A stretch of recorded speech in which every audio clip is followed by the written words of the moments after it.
Boom! Look at this picture here. Do you know where this is? You'll find out in this video. So welcome to Chess and Everyday Life episode number 3. In episode number 2, I mentioned two questions that I asked myself before I make any big decisions. So those two questions, one of them was, is this something that I'm afraid to do? Is this something that I'm afraid to do? So after I posted that video, one of my watchers, one of my viewers, he asked me, Zoran, how do you come up with this question? How do you know that this question works for you? Do you read it anywhere, or did you listen to some podcast, or do you learn it from somebody else? And my answer was no. I learned this from experience. From experience.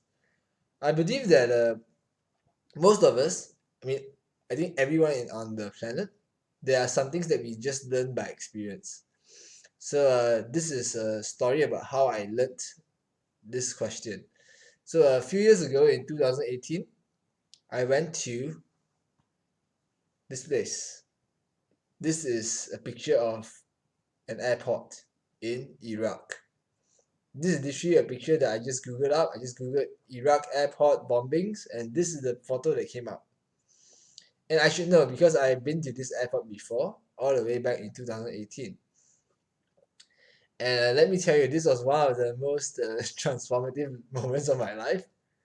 Because before I went to Iraq, I was actually in Iran. So I was going to take a connecting flight from Iran. I was staying in Iran. And I was going to fly from Iran to Iraq. Yeah, so I spent about 2 days alone in Iraq, in Iran, in Mashhad, some place called Mashhad in Iran. And while I was there, I was in this hotel room all by myself. And all I could do was just imagine, oh my god, I'm going to Iraq in 2 days' time. Oh my god. And the Wi-Fi there, it sucks. So I was just reading news on Iraq, and I was like, oh my god, bombings, bombings, bombings. I was just scaring myself. And I couldn't sleep. I was always in a cold sweat.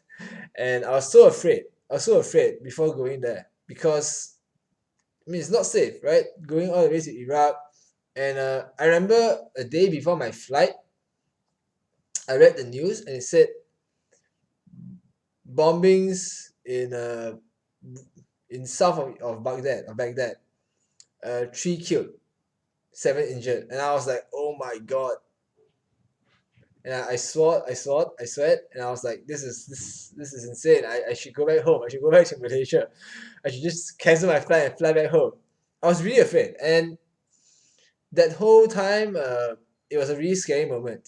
And finally, I went to, I took the flight to Iraq. I landed in Baghdad. And here's the thing, I didn't know anybody there. I knew one person there, but I didn't know anybody there. I didn't know who was going to come fetch me at the airport. I didn't know what was going to happen.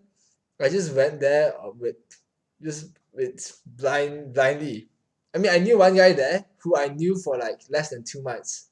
So this was a really scary time in my life.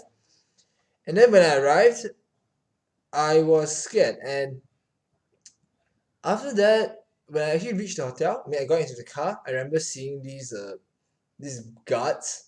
Every 2 or 3 miles, there was like an outpost with 2 guards with guns, and I was in the car just looking outside the window. I was like, oh my god, I've never seen anything like it before. And then when I arrived at the hotel, I got in and I saw a lot of chess players there, and then I started talking and mingling around.